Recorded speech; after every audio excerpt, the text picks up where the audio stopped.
Assalamualaikum warahmatullahi wabarakatuh. Salam olahraga pemirsa yang ada di seluruh tanah air. Berjumpa kembali dengan saya Jelo Custen, tentu saja dalam sebuah ruang sepak bola.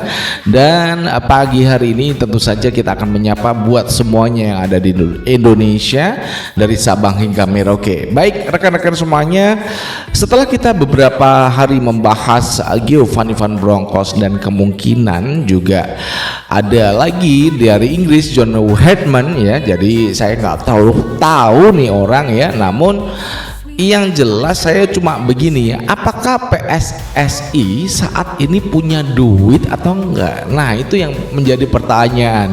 Jadi para influencer itu mengangkat tema-tema pelatih Giovanni Van Bronckhorst, John Herdman, kemudian Harry Hallgrimsson. Nah ini pertanyaannya, PSSI ini punya duit atau enggak? Sehingga nampaknya ini digoreng di bulan Desember ini. Namun sebelumnya berikan like dan subscribe pada channel ini untuk mendukung kita menuju 100.000 subscribers.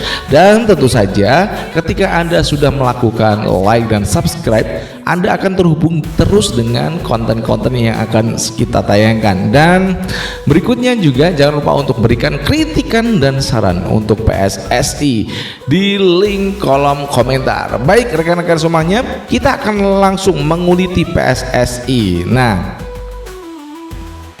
beredar kabar ini banyak sekali media-media di YouTube itu yang menggambarkan ya ada Giovanni Van Bronckhorst, kemudian pelatih asal Inggris ya, saya nggak terlalu kenal ya, kemudian ada juga Timur Kapatse, Jesus Casas, Harry Hallgrimsson, ada lagi siapa lagi tuh, Bojan Hodak ya, Timur Kapatse udah ya, sudah saya sebut ya. Ini pertanyaannya adalah kemarin itu kan informasi akhir pekan yang lalu. Nah ini udah lewat nih akhir pekan. Saya rasa begini loh, kita harus realistis dengan apa yang terjadi dengan PSSI selama 1 tahun ini. Sejak pemecatan STY, kemudian pasti pelatih itu diberi kompensasi ya, karena dipecat sebelum kontraknya selesai, itu pasti juga banyak. Kemudian digantikan Patrick Kluivert, kemudian dengan jajaran pelatihnya ya, asisten dan juga kru-kru yang lain selama di 2025. Belum lagi perjalanan ketika kita di round ketiga itu kita ke Australia juga nyarter pesawat ya, itu juga merupakan biaya-biaya yang keluar, apalagi ketika kita kalah dari Arab Saudi dan juga Qatar di round keempat. Setelah itu Patrick Kluivert dipecat, pasti ada kompensasi yang diberikan kepada para pelatih dan kru-krunya. Nah ini saya cuman bilang begini, apakah memang masih ada dana yang dimiliki oleh PSSI? Bukan saya menghina, tidak ya, karena kita itu birokrasi negara ini kan begitu. Jadi setiap penganggaran yang dilakukan oleh institusi seperti PSSI itu kan mendapatkan bantuan dari negara, dan juga Kemenpora juga ada bantuannya. Nah itu tentu saja akan masuk pada tahun 2026, biasanya di bulan Februari atau Maret itu baru cair. Nah kalau itu terjadi, maka anggaran PSSI saat ini ya mungkin sudah hampir habis untuk 2025, karena force majornya yaitu tadi pemecatan Patrick Kluivert dan jajaran staf pelatihnya. Itu kan juga mereka butuh kompensasi karena kita melanggar kontrak dengan pelatih yang kita kontrak belum habis, sudah kita selesaikan dulu. Nah belum lagi dengan juga biaya perjalanan para pemain dan juga fee yang diberikan pemain pasti ada lah ya, namun tidak disebutkan berapa. Namun itu saya rasa dengan 665 miliar yang ada di publik, itu informasi yang saya peroleh, itu memunculkan banyak tanda tanya. Apakah ini PSSI masih punya dana ya untuk mengontrak pelatih yang berkelas? Kalau tidak punya dana, maka Anda harus punya sesuatu yang efisien. Jangan gengsinya gede-gedein ya. Di sini ada Jesus Casas, ada Timur Kapatse, belum lagi ada Bojan Hodak. Ini pelatih yang udah terbukti. Satu, Jesus Casas ini udah pernah membawa Irak dan kita 2 kali loh dikalahkan Irak saat dilatih Sintayong. Kemudian juga Timur Kapatse, karena kita pernah dikalahkan Timur Kapatse sekali ya di final semifinal Piala Asia U23. Nah, ini yang dua pelatih ini cukup murah dan bisa terjangkau kalau melihat dari kacamata penganggaran. Oke, berikutnya juga ada Bojan Hodak. Ini pelatih Persib Bandung yang juga punya banyak strategi meskipun harganya juga nggak terlalu mahal, 10,5 M. Nah, kalau kita melihat kacamata yang lebih luas lagi, maka kalau di tahun depan, maka kemungkinan nih kita bisa mendapatkan dana segar ya dari pemerintah, itu bisa mengontrak pelatih yang lebih bagus ya.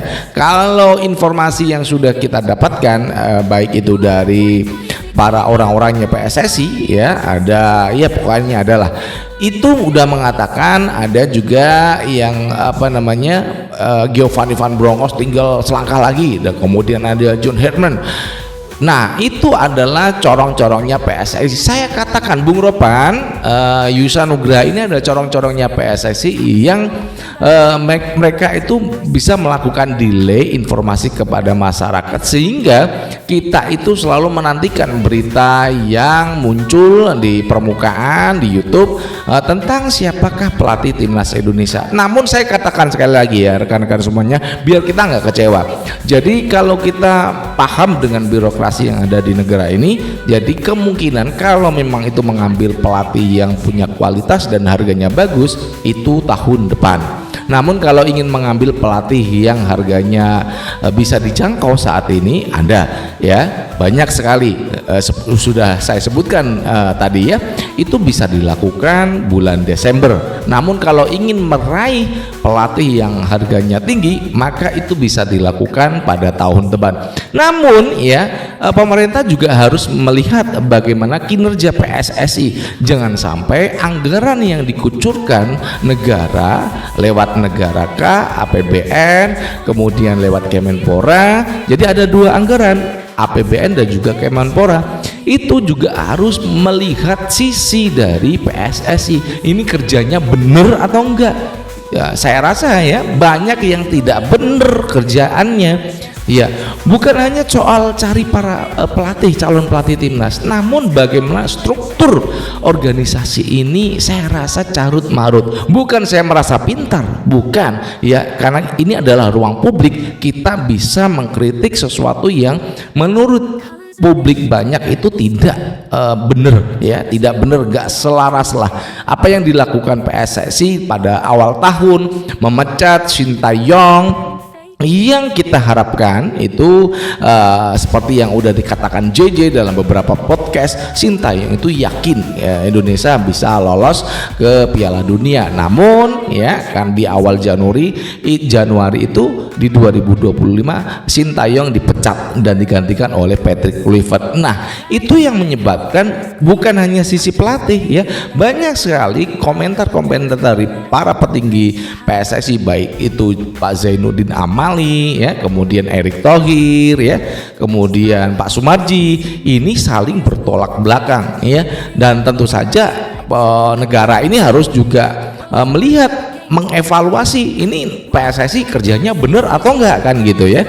Apakah memang di tahun 2026 itu akan mendapatkan anggaran yang lebih kecil atau sama dengan tahun lalu atau lebih besar, itu juga melihat dari kinerja dari PSSI. Mudah-mudahan apa yang sudah dikerjakan PSSI ini selalu mendapatkan ya ritme dari pemerintah, karena kalau nggak dapat sodokan itu mereka akan bahaya itu ya.